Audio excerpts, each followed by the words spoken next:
Mesdames, Messieurs, rebonjour. Bienvenue à cette deuxième partie du grand week-end acéricole et forestier de Beauce en version web à partir de l'aréna de Courcelles. Nous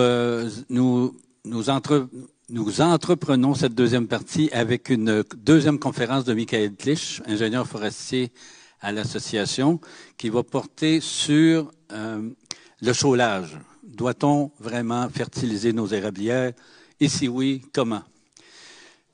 Ce sera suivi à 15 heures d'un atelier de transformation des produits de l'érable, transformation du sirop en produits de l'érable avec Mme Doris Dallaire, qui va sur place exécuter cette opération alchimique de faire du bon sirop, de faire des produits bons à manger, bons à croquer. Et en fait, c'est sur le thème des fondants à partir du sirop d'érable. Je vous rappelle qu'aujourd'hui, c'est marqué par le lancement du guide d'aménagement des érablières de l'Association des propriétaires de boisés de la Beauce, en collaboration avec le Partenariat canadien pour l'agriculture Canada-Québec et les agriconseils.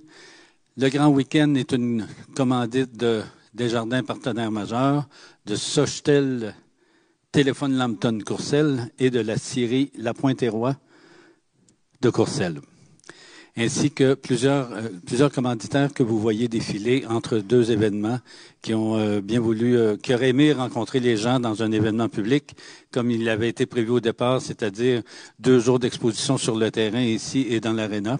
Alors, ces exposants ont tenu quand même à vous lancer un message et à s'afficher sur le carrousel de publicité qui se déroule entre 2 événements.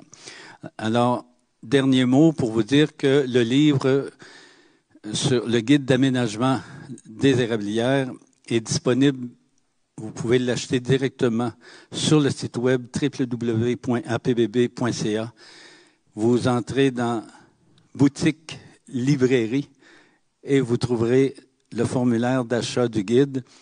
Vous l'achetez directement et vous passez au bureau, le prendre quand ça vous convient. Pour les gens de l'extérieur qui ne peuvent pas passer au bureau et qui veulent avoir une livraison par la poste, il y a aussi la possibilité, avec bien sûr des frais importants. Alors, sans plus tarder, accueillons Michael Clich pour la deuxième conférence. On l'applaudit. Rebonjour. Oh. Bon, voilà sur le deuxième sujet, un autre sujet qui est très, très, très populaire auprès des producteurs acéricoles, le fameux chaulage. Est-ce que c'est un indispensable pour avoir une érablière qui est en santé? Est-ce que c'est un indispensable pour planter une érablière pour que ça fonctionne? Évidemment, à toute question simple, une réponse compliquée. En Chaudière-Appalaches, je dirais que oui, il y a beaucoup d'érablières qui ont subi ou qui subissent des signes de dépérissement à un moment donné ou à un autre de leur vie. Puis le chaulage fait partie de l'éventail des solutions qu'on a pour contrer le dépérissement. Je vais le répéter plusieurs fois durant la conférence. Le chaulage fonctionne si et seulement si le problème est en totalité ou en partie un problème de nutrition minérale des arbres. C'est-à-dire, est-ce que les arbres, il manque d'éléments nutritifs, c'est ça qui les fait dépérir. Si la réponse c'est le drainage, si la réponse c'est on va dire un sol compacté ou quoi que ce soit d'autre, on ne réglera pas le problème par le chaulage. Donc, la première étape, c'est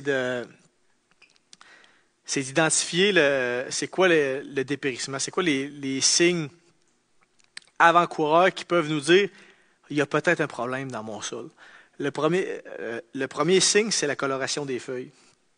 Si vous remarquez que certains secteurs de votre érablière ou votre érablière au complet par rapport à l'érablière d'un autre voisin ou quelqu'un d'autre dans le même rang, à un moment donné, on va dire au début du mois de septembre, comme c'est le cas présentement, toutes vos feuilles sont jaunes, ils ont tendance à s'enrouler les unes sur les autres. Il y a des taches de nécrose, il y a des taches brunes sur les feuilles de manière prématurée. Ça peut être un signe avant-coureur de dépérissement.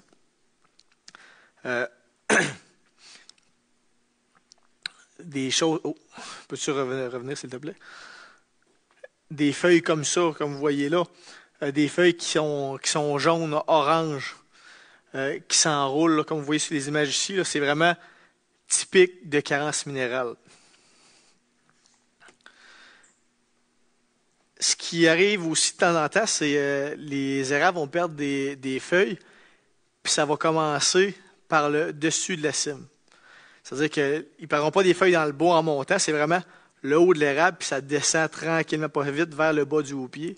Ça, c'est un signe typique aussi de dépérissement d'érablières, qui n'est pas nécessairement uniquement lié au sol, mais qui est un signe de perte de vigueur important. Fait que les érables font comme nous autres, font de la calvitie, sauf que pour eux autres, c'est vraiment plus grave. Et finalement, un autre signe avant-coureur, c'est l'absence de régénération au sol, l'absence de jeunes érables au sol. S'il n'y a pas d'érable, c'est possible qu'il y ait un problème de nutrition minérale. Par contre, s'il n'y a pas de régénération, il y a plusieurs autres explications qui sont possibles. La plus probable, puis celle qu'on pense le moins, les jeunes érablières, les érablières qui ont 50 ans environ, les érables n'ont pas encore atteint leur pleine maturité semencière, ce qui fait en sorte qu'ils se régénèrent beaucoup moins. À ce moment-là, c'est normal qu'il n'y ait pas de régénération au sol. Si vous avez une érablière qui est envahie par la fougère, le vion de bois d'orignal, l'érable à épi, bref, qui a une plante de sous-bois qui est très, très, très dense, ça se peut que les érables ne puissent pas sortir de ce couvert-là, puis qu'à ce moment-là, il n'y ait pas de régénération, pas parce que le sol n'est pas assez riche, parce qu'il y a un envahissement. En aucun cas, le chaulage va régler un problème d'envahissement. Fait que même si votre sol n'est pas fertile et est envahi, chauler, ça ne réglera pas le problème si vous ne faites pas un travail au niveau de la régénération en débroussaillant.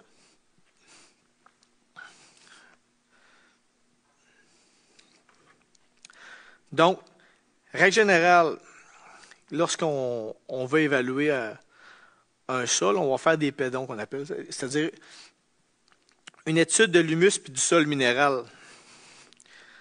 Je vais vous montrer un dessin. Juste ici. Ce qui nous intéresse dans un sol forestier, c'est deux choses. On veut savoir, c'est quoi les éléments minéraux qui proviennent de la roche-mère. Le roc qui s'érode avec le temps, il amène des minéraux du bas vers le haut.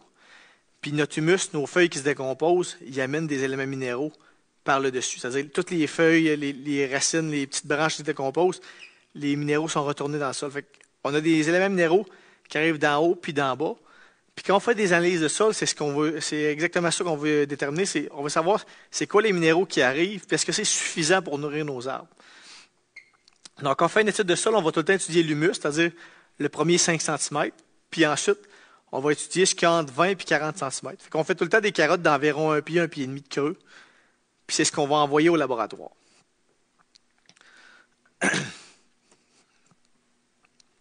Évidemment, quand on fait des analyses de sol, on ne fait pas un test de sol at large pour toute l'érablière, puis on dit, ça prend ça pour toute ton érablière. Souvent, dans une érablière, il va y avoir des coins qui sont plus humides, il va y avoir des coins qui sont moins, qui dépérissent plus, des coins qui sont envahis par la fougère. Bref, l'érablière, elle va être différente, puis on va essayer de savoir les secteurs les plus problématiques, c'est qu'est-ce qui manque, pour ne pas diluer ça dans toute l'érablière. C'est-à-dire que si vous avez, on va dire, une érablière qui a un coin qui dépérit, une érablière qui a un coin qui ne dépérit pas, puis vous faites une analyse de sol pour toute l'érablière, vous faites, on va dire, 30 trous, puis vous analysez tous les résultats ensemble, vous allez vous retrouver, on va dire, avec 2 tonnes de chaux à l'hectare que ça prend, alors que probablement que ça en prend 4 tonnes dans le secteur qui dépérit, puis il n'y a pas besoin dans le reste. C'est pour ça qu'on sépare les secteurs, pour avoir des secteurs d'opération homogènes.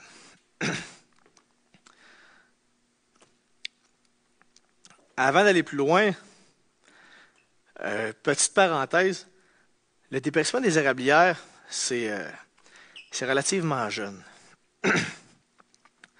Pardon.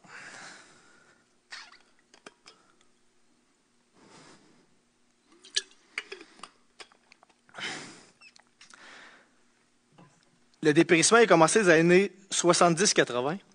Excusez-moi, j'ai de quoi de pris dans la gorge.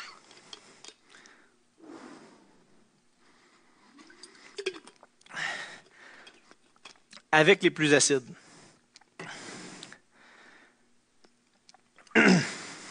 Excusez. Puis ces plus acides-là, c'est les autres qui ont fait en sorte que... Excusez. Voyons. J'avais de quoi de travers.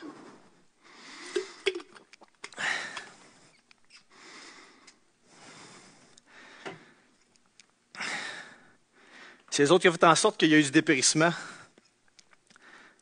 Excusez-moi, on peut se prendre une petite pause vite faite. Excusez-moi. Voilà la salle de bain. Fait que c'est ça. Ah, ça va mieux déjà. Bon. Le dépérissement des érablières, c'est arrivé des années 70-80 avec l'exploitation industrielle intense.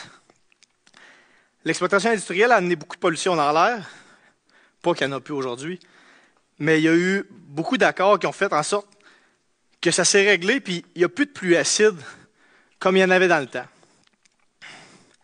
Par contre, le problème des pluies acides, c'est que les pluies acides, c'est des corps négatifs qui, quand ils sont arrivés dans le sol, ils ont aggloméré du calcium, des éléments nutritifs essentiels pour les arbres, puis ils ont lessivé en dehors des érablières, ce qui a fait en sorte que c'est des exports nets qu'il y a eu. Et puis, ces exports nets-là, ils ont fait en sorte que les érablières qui étaient juste sur le bord de dépérir, ils se sont mis à dépérir. Puis, à ce moment-là, comme on n'avait rien d'autre pour corriger, le chaulage, c'est devenu la seule solution. C'est pour ça que le chaulage, depuis 25-30 ans, ça a commencé. Y en a-tu parmi vous que l'érablière a été chaulée par le gouvernement dans les années 70-80? Ils faisaient ça par avion à l'époque. Non, bref. Ça a commencé à ce moment-là. Puis aujourd'hui, même si les pluies acides, il n'y en a pas, comme les érablières, la Fédération nous donne du quota, puis on agrandit de plus en plus les érablières, puis on agrandit de plus en plus dans des secteurs qui sont plus acides, moins riches. Puis comme on force nos érablières, des fois, ça arrive qu'on les fait dépérir un petit peu. D'où l'importance de voir c'est quoi l'état du sol avant d'installer la tublure. Comme ça, à ce moment-là, on peut corriger le tir, puis avoir une érablière qui va beaucoup mieux. Donc, comme je disais tantôt, on va séparer notre érablière en secteur homogène. En secteur homogène en termes de sol, de végétation, puis de vigueur. En termes de sol, on en a parlé un petit peu ce matin, mais on va regarder c'est quoi la texture de notre sol. Est-ce qu'on a des secteurs qui sont très sableux, des secteurs qui sont très argileux, ou des secteurs qui c'est un peu un mélange des deux, ou des secteurs encore où la terre est complètement grise, parce qu'il y a beaucoup d'eau qui circule, puis le sol y est éluvié. Parce qu'on sait qu'un argile, même si ça retient plus l'eau, ça retient aussi plus les éléments nutritifs. Fait qu'on peut s'attendre de base à avoir des secteurs, si les secteurs sont plus argileux, avoir des secteurs plus riches. Ça ne veut pas dire que ça pousse plus vite, parce que si c'est mal drainé, ça ne poussera pas plus vite. Mais ils peuvent être plus riches. Inversement, un sable, ça ne retient pas beaucoup l'eau, ni les éléments nutritifs. Souvent, les sols très, très sableux sont un petit peu plus pauvres. Donc, on va séparer les érablières en secteur homogène en termes de sol. Là, on a différents types de sols. Ensuite, on va les séparer aussi en termes de végétation. Tu peux passer les 3 diapos sur le sol. Il y a 3 images de... Bref, on avait un sol argileux, un sol sableux, puis un mélange des deux. Terre rouge, terre jaune, terre brune. Pour au look. Ensuite, au niveau de la végétation, est-ce que j'ai une érablière sucrière pure? Est-ce que j'ai une érablière à bouleau jaune? J'ai-tu une sapinière à érable rouge avec une entaille aux 100 pieds, mais je vais aller les chercher parce qu'ils en donnent cette année? Ça dépend tout le temps du type de forêt qu'on a. Si on a une érablière qui est particulièrement riche et en santé versus une érablière qui a du dépérissement, on va les séparer à l'échantillonnage aussi pour avoir un diagnostic pour chaque secteur.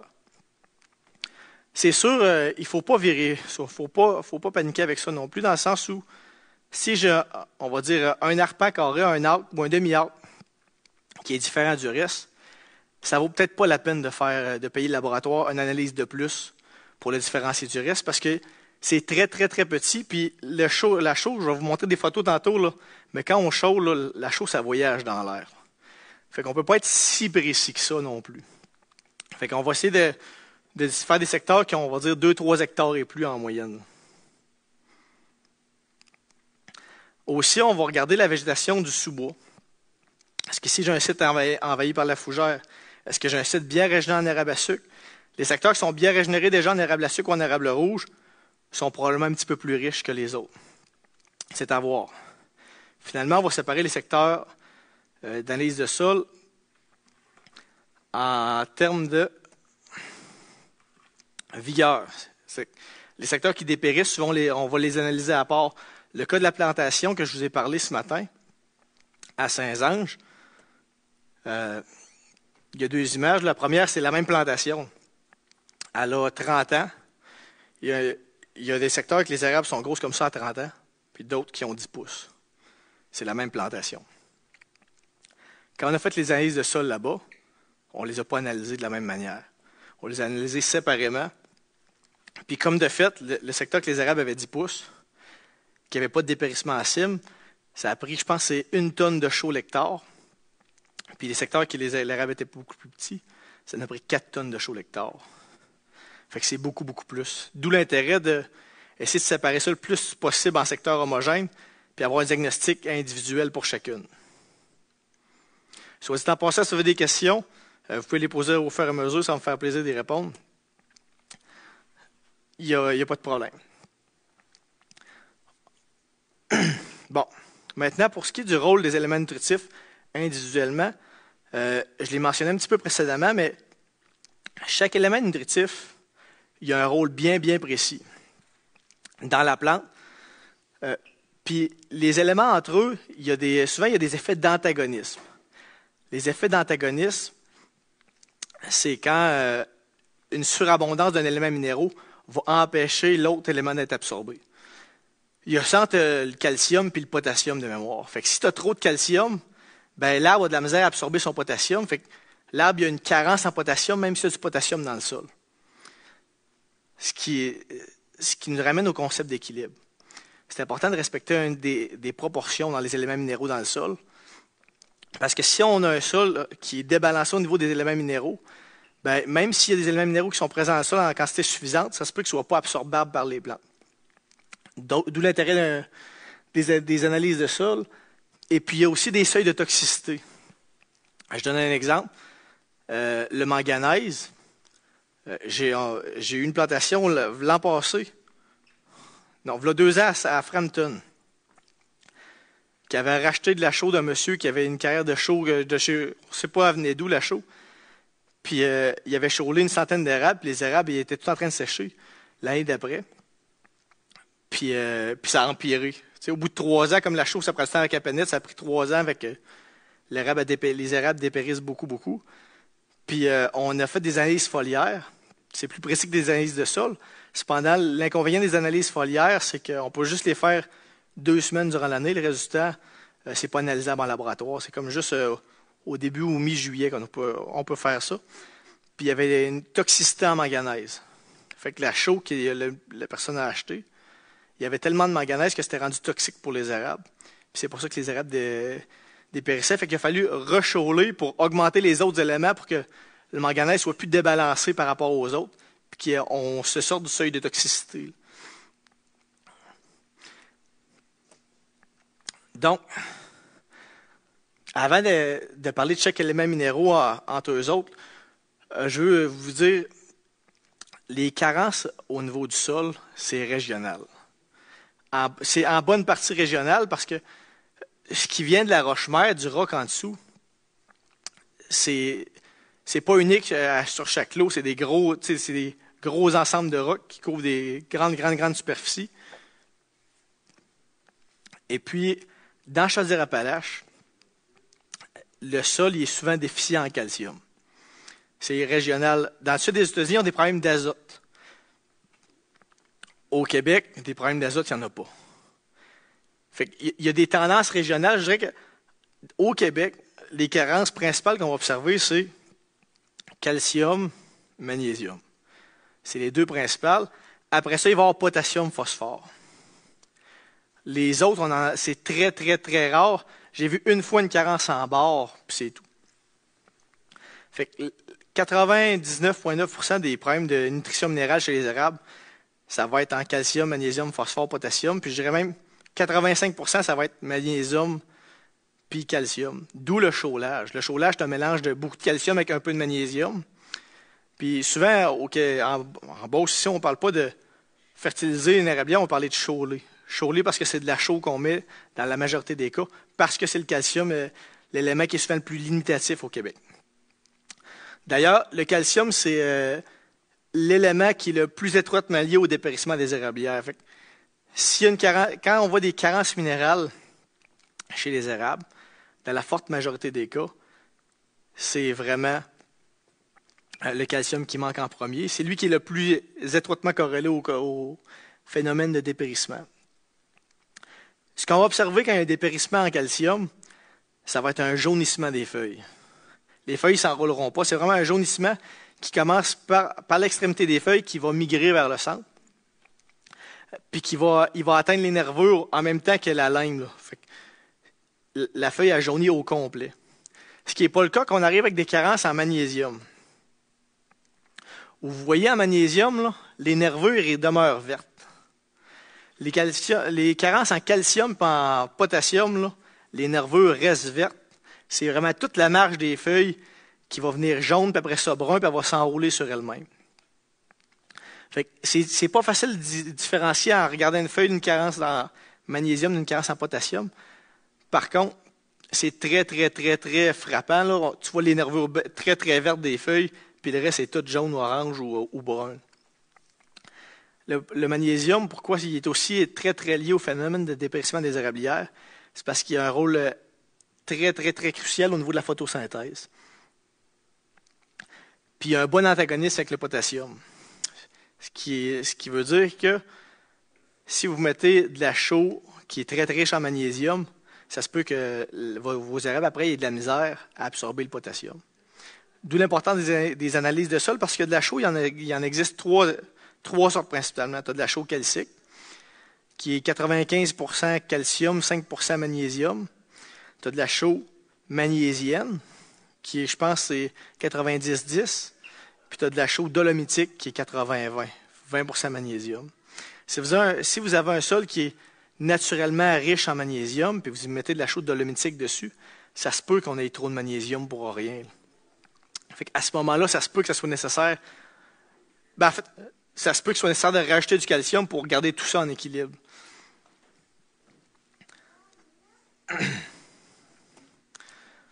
Le potassium, comme je vous disais, ça ressemble un petit peu les feuilles, quand il y a une carence en potassium, ressemblent un petit peu aux carences en magnésium. C'est-à-dire que les nervures vont rester vertes, puis c'est le reste de la feuille qui va jaunir, devenir orangé, brunâtre, puis s'enrouler sur elle-même. Souvent, comme on dit qu'il y avait un effet d'antagonisme entre le magnésium et le potassium, souvent ces carences-là sont induites par une surabondance du magnésium ou une application de magnésium exagérée. Puis finalement, le phosphore. Le phosphore, c'est lui qui est qui est le moins intuitif. En fait, le phosphore, il a un rôle super important là, dans les érables au niveau de la formation des racines, des fleurs, des fruits. Puis c'est très, très rare les carences en phosphore. Sur notre territoire de l'association, je pense que j'en ai une dizaine qu'on a prescrit du phosphore. Puis il y en a 5 d'entre eux qui sont dans le chemin de l'aéroport à Saint-Georges. Fait qu'il y a une petite strip de roche qui est très, très pauvre en phosphore, puis en manque. Fait que comme je vous disais, c'est souvent rattaché à des secteurs bien particuliers.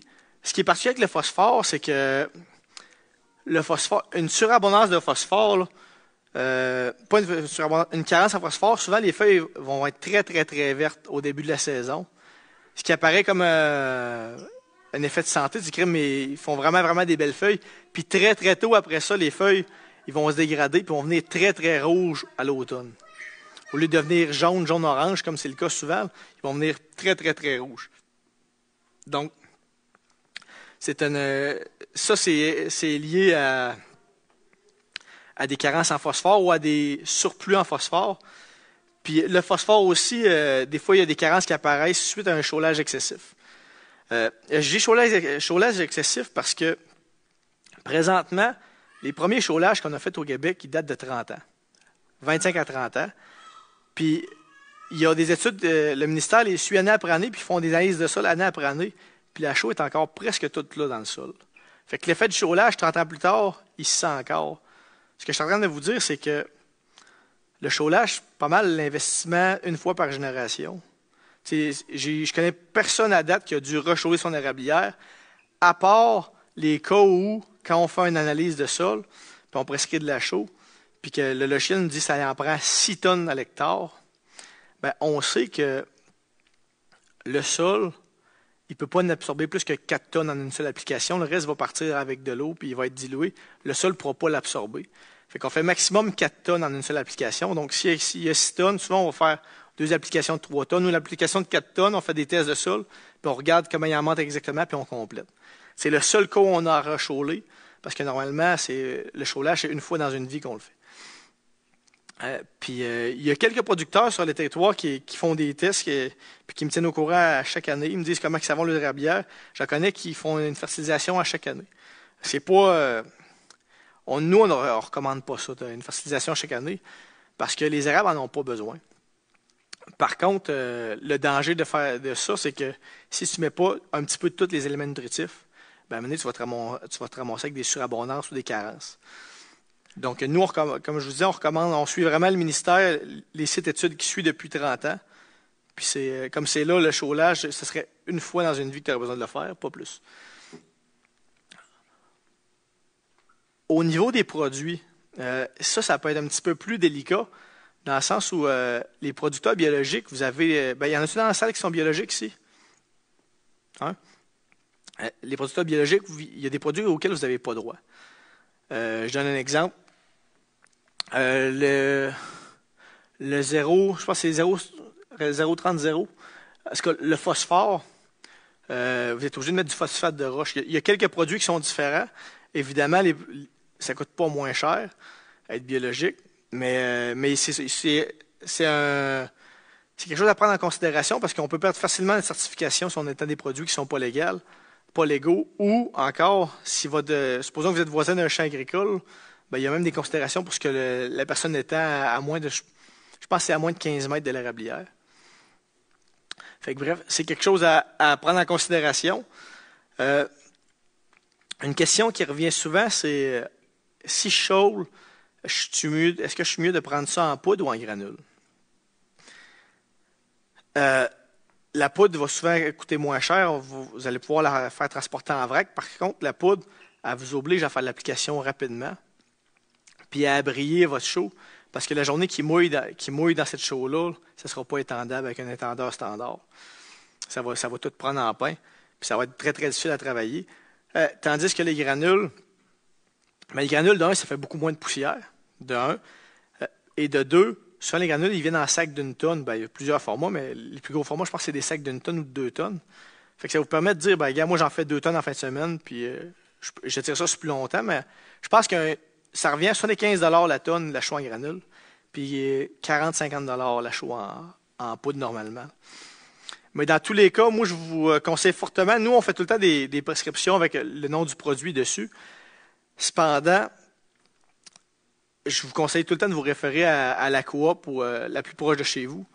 Parce qu'eux autres, des fois, ils auront des produits équivalents avec des concentrations différentes qui peuvent avoir des meilleurs prix. Bref, malgré ce qu'on vous recommande, je vous conseille toujours de donner ça à l'agronome qui s'occupe de la coopérative. C'est lui qui va pouvoir vous orienter vers le meilleur produit du moment avec les proportions que nous, on vous suggère. Si on vous dit que ça vous prend 600 kg de potassium l'hectare, ben, il y a plusieurs produits qui peuvent faire ça. Au niveau de l'épandage, il y a plusieurs manières de procéder. La première, c'est avec un tracteur ou un VTT, puis un épandeur avec un canon derrière. L'épandeur avec un canon, l'avantage, c'est que il y a plusieurs kits qui existent. Je pense que les équipements, c'est le mort, ou je ne sais pas s'ils font affaire avec les Villodo présentement, mais ils en louent des kits pour si vous voulez chauler vous autres même. Un prix qui est raisonnable, qui revient moins cher qu'engager quelqu'un pour le faire. Mais si c'est quelque chose que vous allez payer peut-être entre 400 et 500 $ l'hectare si vous le faites faire à contrat. Juste en main-d'œuvre, excluant la chaux. Fait que si vous avez 10 hectares à chauler, ben ça va coûter 10 fois 500 pièces l'hectare. Fait que ça va coûter 5 000 $ l'application, plus le matériel. Et puis, le désavantage un petit peu du canon, c'est que ça prend des sentiers qui sont près les uns des autres. Ça va vous prendre un sentier environ 100 pieds qui va être dégagé de tublure pour que la machine puisse circuler. Donc, vous devez vous prévoir normalement de la main-d'œuvre pour la journée au complet quand vous chaulez.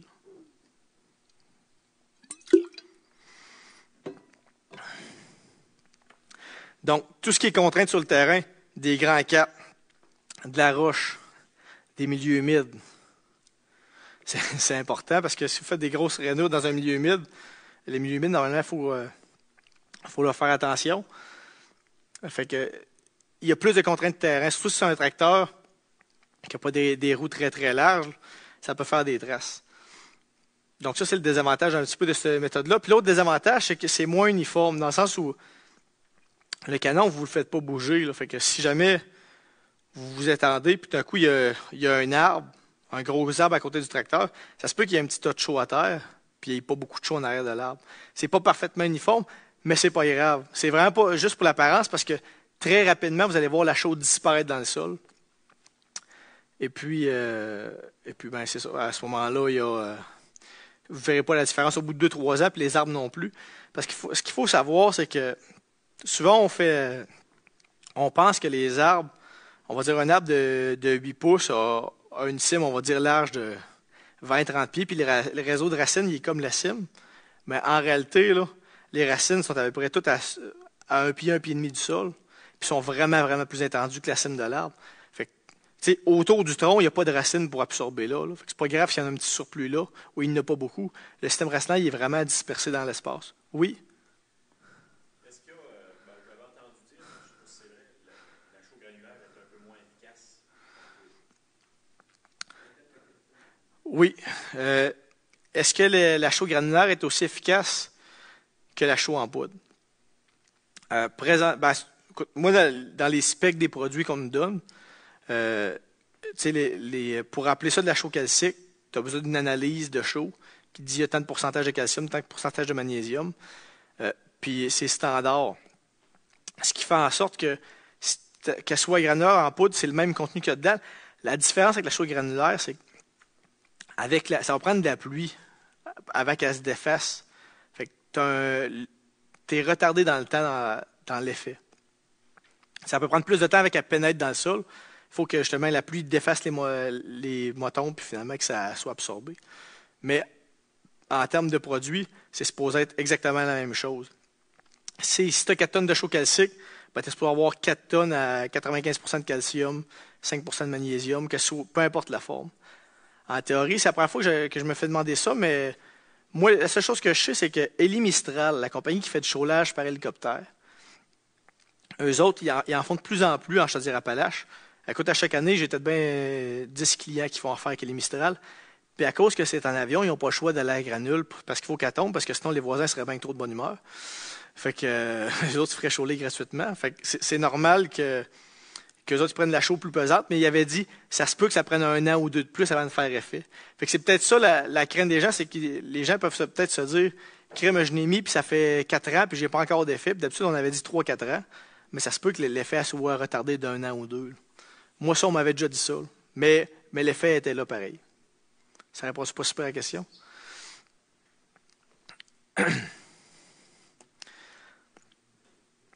Ensuite, avec un canon.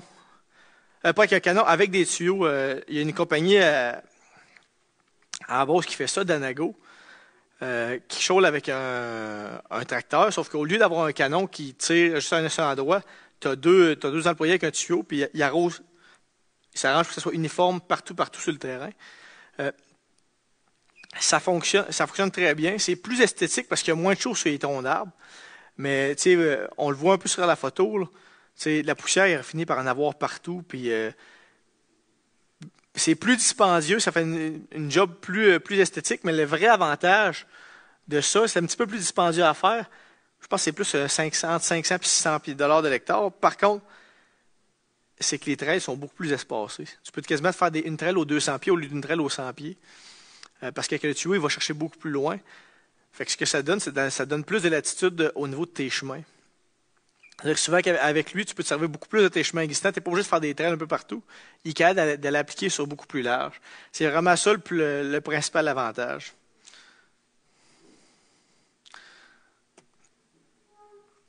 Fait que, tu peux passer à 2-3 diapos. Bon, c'est que c'est le boyau. On est rendu à l'hélicoptère. L'hélicoptère, bon, c'est Élie Mistral qui fait ça. Eux autres sont dans la région de Montréal, mais ils se déplacent partout au Québec. C'est eux autres, je ne sais pas s'il y en a qui ont entendu parler de la livrée des forêts. L'insecte qui faisait beaucoup de défoliation en Estrie, il y a quelques années. Il y a des compagnies qui attendaient du BTK pour lutter contre la livrée. Ils faisaient partie des compagnies qui attendaient des pesticides pour tuer les chenilles là, qui mangeaient la cime des érables. Donc, cette compagnie-là est basée à Montréal, mais elle charge un tarif qui est relativement semblable pour l'ensemble de Chaudière-Appalaches, qui est aux alentours de 800 $ l'hectare de mémoire. Entre 800 et 1000, j'ai déjà vu des cas à 1000 pour les petits cas. Sauf que ça a l'avantage que c'est précis. Et puis, il n'y a aucun casse-tête de terrain. Ils viennent, ils attendent, puis eux autres, nous, on leur envoie les données GPS des secteurs. Puis parfois, on passe sur tel secteur, puis de mémoire, ce que j'avais travaillé une fois en Chaudière-Appalaches, puis eux autres, ils attendent des bâches à terre dans la forêt, à quelques endroits, pour avoir une idée de c'est quoi le volume qui tombe, puis ils calculent, puis bon, bref. Ils font un travail qui est super précis, puis il n'y a pas besoin d'aucun travail en forêt. Fait que si vous avez un terrain qui est très, très difficile d'accès, beaucoup de crans de roches qui ne seraient pas faisables en tracteur ou en Ficadillon, ben à ce moment-là, l'hélicoptère, ça peut être une solution intéressante. Parce que c'est tout terrain pas mal. Dans tous les cas, vous allez avoir besoin de faire une aire de chargement, autant pour l'hélicoptère que pour le tracteur. Puis souvent, les entrepreneurs, ils demandent aux clients d'avoir un tracteur sur place pour se charger. Puis bon, si on planifie de faire sur plusieurs jours, ben à ce moment-là, ben ça va vous prendre quelque chose pour abrier la chaux pour pas qu'il mouille dessus. D'où l'intérêt des fois d'y aller en granules. Si vous voulez le faire vous-même, moi je conseille fortement en granules. Ça coûte un petit peu plus cher de matériel. Par contre, vous n'avez pas l'inconvénient d'être forcé de tout faire d'un seul coup, là. Surtout si vous n'avez pas beaucoup de temps. Donc, la prochaine photo, c'est le même circuit pour l'hélicoptère. Donc, ça prend une aire ouverte pour qu'elle puisse atterrir. Puis, on fait un tas de chaud à côté. Les autres considérations, bon, évidemment, comme les opérations forestières, comme la récolte de bois, comme la machinerie forestière, on doit respecter tous les règlements sur les cours d'eau et les milieux humides. C'est pas dramatique si tombe de la chaux dans un cours d'eau. Je me suis peinturé un peu dans un coin l'an passé, puis ça a super bien été. J'ai appelé au ministère de l'Environnement. Puis là, j'avais dit, ben moi, j'ai prescrit du chaulage, puis là, il y a des ruisseaux. Puis là, j'étais allé sur place, puis il y avait de la chaux. L'entrepreneur, il y avait une partie de la chaux qui était direct dans le cours d'eau. Puis là, j'ai dit, c'est-tu grave? Qu'est-ce qu'on fait? C'est pas intuitif de faire ça. Je dis, je viens-tu de me dénoncer? Puis la personne de l'environnement m'avait dit, bon, c'est préférable de pas chauler dans le cours d'eau, évidemment. Par contre, dans le temps des pluies acides, dans les années 70-80, il y a eu des problèmes d'acidification de lac, puis il étendait de la chaux dans des cours d'eau pour baisser le pH. Fait que c'est pas quelque chose qui est... un engrais, du phosphore, c'est vraiment pas bon, mais de la chaux, c'est pas la fin du monde, mais ça vaut la peine de prendre des mesures pour pas... parce que, bref, si le gouvernement y arrive t'étendre dans un cours d'eau, il risque de vouloir te serrer la pince. il risque de chicaner un petit peu. Mais c'est pour ça que normalement, tu devrais te tenir, si tu as un train avec un canon, de te tenir à 100 pieds du cours d'eau pour ne pas envoyer de chaux dedans. Par contre, c'est pas la fin du monde.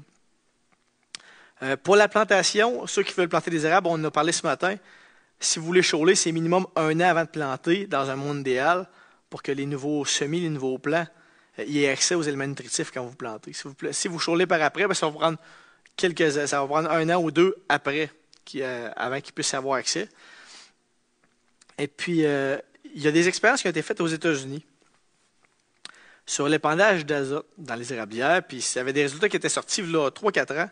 Puis j'ai entendu parler de ça par des gens qui lisent des articles scientifiques. Puis les résultats aux États-Unis, c'était le chaulage en azote, ça augmente ton rendement en sève, puis ça augmente le taux de Brix. Il y avait un effet vraiment marqué. Après le chaulage en azote, le rendement était vraiment amélioré au niveau de la production de sirop d'érable. Puis il y a des gens qui m'ont dit, est-ce qu'on devrait faire ça ici? La réponse est non.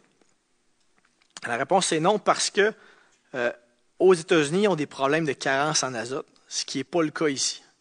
Notre sol il est déjà suffisamment riche en azote. Comme je vous disais, les problèmes de carence en éléments minéraux, c'est souvent des problématiques qui sont régionales.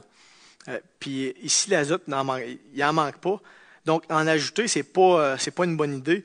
Même pire que ça, puis là, je ne veux pas implanter des mauvaises idées dans la tête de personne, mais le chaulage en azote, ça favoriserait la maladie corticale du hêtre, entre autres. Fait que les hêtres qui sont malades, ça les ferait mourir plus vite.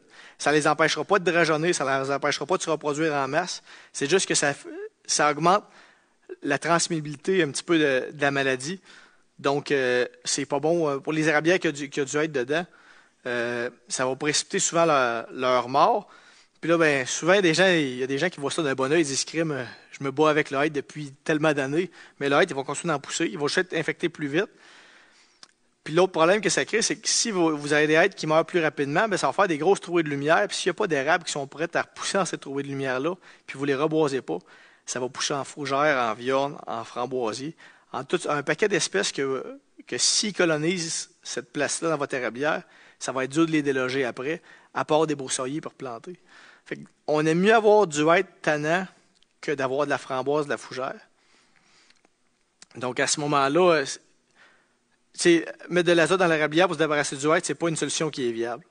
Mais c'est un effet qui a été remarqué. Les érablières qui avaient du hêtre, le hêtre dépérissait plus vite, mais il repoussait pareil. Pour ce qui est des autres produits, on fait plusieurs. Ben, cette année, on ne fait aucune exposition acéricole. C'est la seule qu'on va être cette année. Je pense que mon APIC s'est annulé aussi. Ben, ça va être en ligne. Mais il y a tout le temps des gens qui vendent d'autres produits alternatifs pour faire ces érablières. J'ai vu l'an passé, il y a 2 ans, il y avait de la mélasse, il y avait tout ça de produits sous forme liquide ou sous forme solide. Présentement, l'Ordre des ingénieurs forestiers elle ne permet pas de faire la promotion de ces produits-là parce qu'il n'y a pas beaucoup de preuves scientifiques d'accumuler. Pour le chaulage liquide, présentement, ça ne fonctionne pas. C'est l'expérience qui a été faite avec la chaux liquide, c'est que pour arriver à un résultat semblable à la chaux solide, ça prenait 100 fois la dose recommandée par le fabricant. Puis à 100 fois la dose, ben, ça coûterait plus cher pas mal que le chaulage solide. Donc, c'est quelque chose qu'on ne peut pas recommander parce que aux doses nécessaires, ça n'a pas été testé. Même chose pour tous les produits biologiques, les algues et compagnie. Je ne dis pas que ça ne fonctionne pas. Je peux pas les suggérer parce qu'il n'y a aucune preuve présentement qui me permet de dire ça fonctionne ou ça ne fonctionne pas. Fait que, dans le doute, par l'absence de connaissances, ben, je ne peux pas les recommander. Donc, les impacts connus du chaulage au niveau du sol. Oh.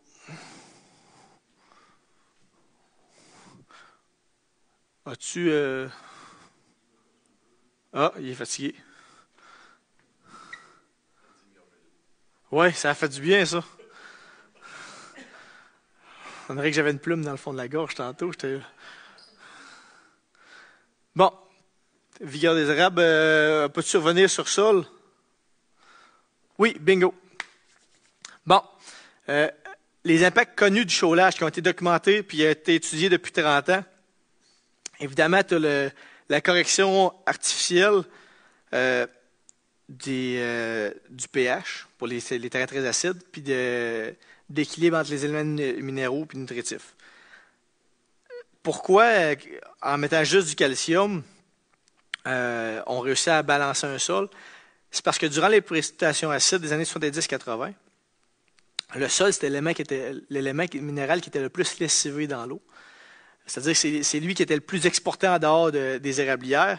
Donc, c'est lui qui en manque le plus présentement. Donc, juste rajouter lui, des fois, ça remet tout ça en place. Puis, de temps en temps, on va rajouter On va mettre une chaux qui est plus riche en magnésium s'il manque beaucoup de magnésium. Puis on va rajouter du phosphore, du potassium au besoin. Puis le fait aussi de rajouter du calcium, ça diminue la toxicité du manganèse, dont je vous ai parlé tantôt. Puis de l'aluminium, qui n'est pas problématique ici, mais qui pourrait l'être.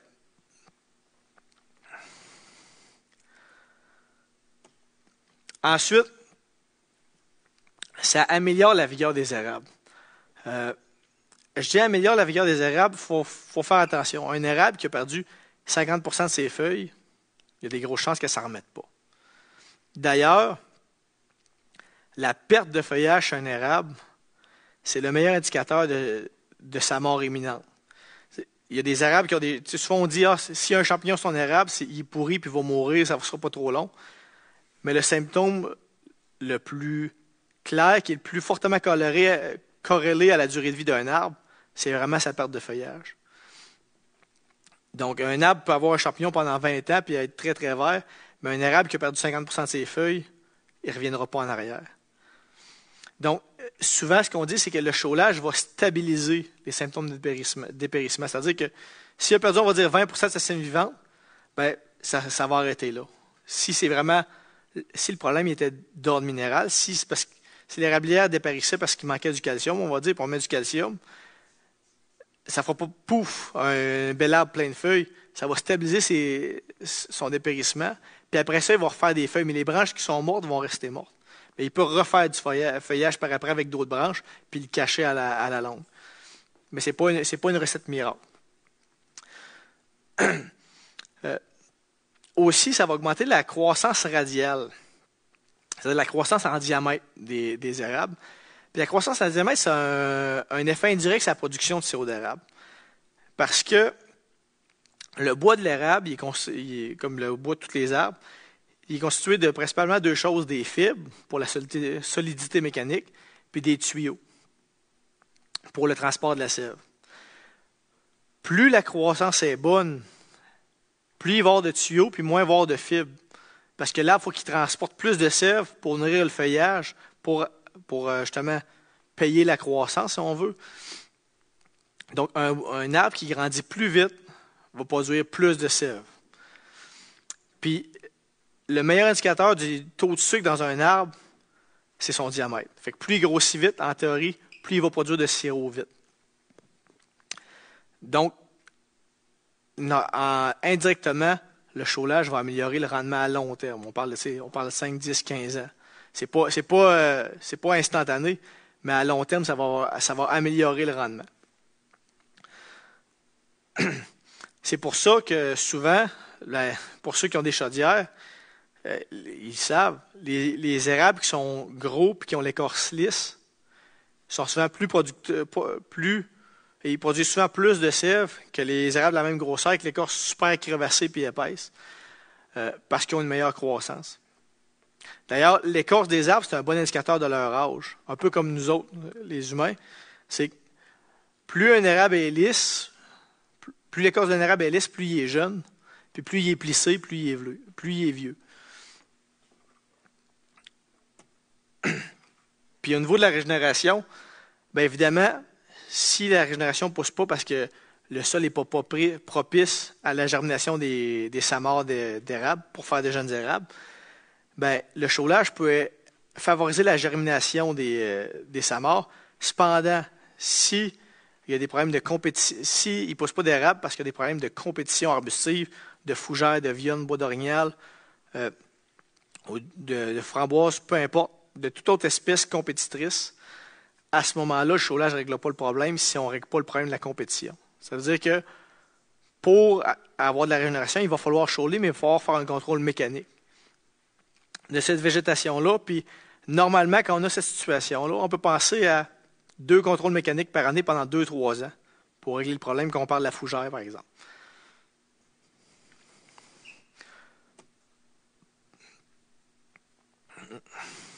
Ça, c'est beau. On va aller à la rentabilité, Michel, s'il te plaît. J'ai passé dessus déjà la production en sève. Il y a une expérience de 2010 à 2017 qui a été faite sur la rentabilité du chaulage. dans les érablières. Puis il y avait 2 scénarios. Le premier scénario, c'était on chauffe une érablière qui est pour faire du bois de sciage puis de déroulage. Puis le deuxième, c'est on chauffe une érablière pour produire du sirop d'érable. Dans le cas du chaulage pour faire du bois de sciage déroulage, l'augmentation de la croissance des érables qu'il y a eu, elle justifiait en aucun cas le coût du chaulage. Ça coûtait trop cher à chauler pour ce que ça rapportait en bois. Parce que ce qui arrivait, plus précisément, là, c'est que ça permettait à du bois de pousser plus vieux. Puis bref, ce que ça augmentait, c'était juste le rendement en volume de bois de pâte, principalement. Puis ça n'augmentait pas beaucoup le volume de bois de sciage. Puis comme le prix du bois de pâte n'est pas nécessairement très élevé, ben ça n'améliorait pas le rendement des opérations forestières, d'où la non-rentabilité du traitement dans des érablières à vocation forestière. Par contre, au niveau de acéricole, la rentabilité elle s'est faite à la 20e année. Dans une forêt, c'est à court terme. Dans la vie d'un érable qui vit 300 ans, 20 ans, c'est très, très, très court terme. Mais il y avait une rentabilité financière dès la 20e année à faire le chaulage. Si et seulement si l'érablière avait besoin de chauiller, s'il y avait un déséquilibre minéral, à ce moment-là, la chaux, ça faisait vraiment une différence, puis ça devenait rentable de le faire. Chauler, s'il n'y a pas de symptômes de dépérissement, s'il n'y a pas besoin de calcium, magnésium, phosphore ou potassium, il n'y a aucune rentabilité à le faire, ça c'est officiel. Mais quand il y a un besoin, le chaulage est rentable. Dès la 20e année, puis présentement, les projections, c'est que ça va être rentable sur 100 ans. Autrement dit, l'effet de la chaux va perdurer pendant 100 ans, parce que présentement, il n'y a même pas le quart, ça fait 25 ans, puis je pense qu'il n'y a même pas le quart de la chaux qui est parti du sol, finalement, le calcium. Donc, c'est de très, très, très, très bonnes nouvelles. Évidemment, comme on ne fait pas un travail qui est parfait en forêt, c'est une bonne pratique de faire des analyses de sol on va dire, 10 à 20 ans. Parler même moi j'ai marqué 5 à 15 ans, là, mais à toutes les rotations de tublure, ça serait une bonne idée de faire analyser les secteurs qui ont été chaulés pour avoir un suivi de comment le sol évolue. Parce que ça se peut que, supposons qu'on revivait une période de précipitations acides dans le futur, pour une raison X, Y, Z, ça serait intéressant de savoir c'est quoi les secteurs qui vont en avoir besoin avant qu'il y ait un dépérissement puis qu'il y ait des effets irrémédiables, c'est-à-dire des érables qui sèchent, qu'on ne sache pas. Fait que c'est comme finalement, on est comme en agriculture. Là. En agriculture, on conseille de garder un suivi de tous ces champs. Même si c'est obligatoire, je pense. Mais c'est pareil en agriculture. C'est une bonne pratique de garder un suivi à toutes les, on va dire 15 ans, toutes les rotations de tublure, de garder un suivi de qu'est-ce qui se passe dans notre sol, puis c'est quoi les interventions qu'il y a à faire pour au moins réussir à arrimer les chaulages et les coupes forestières aux périodes entre 2 rotations de tublure. Fait que ça fait le tour pour la présentation.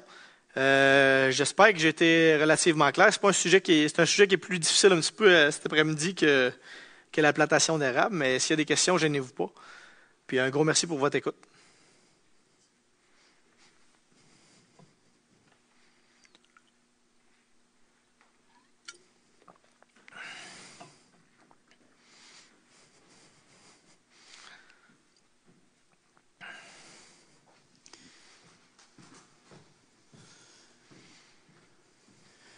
Alors, Michael, l'exposé a été sûrement très clair. J'imagine. Aucune question de la salle, aucune question des réseaux. Alors, très plate. Ça a-tu été plate? Oh! Son petit cœur avait besoin d'encouragement. Ouais, c'est ça. Alors, merci beaucoup de votre attention. Merci, Michael, pour la clarté de ton exposition, de ton exposé à travers cette présentation. C'est ce qui clôt les activités conférences de l'événement. Il y aura une pause dans quelques minutes pour nous permettre de préparer la prochaine activité qui est un atelier de transformation du sirop sur le thème des fondants. C'est bien ça? Alors, ça va fondre dans la bouche, ça va être très plaisant. Alors, restez à l'écoute. On vous revient dans quelques minutes. On avait dit 3 heures, mais ça va être un peu avant ça, je pense. On va probablement 2h30. Ça ressemble à ça, Madame Doris? Oui. Oui, alors, Madame Doris nous dit qu'à partir de 2h30, on va pouvoir commencer l'atelier de transformation. Merci à tous et on vous revient rapidement.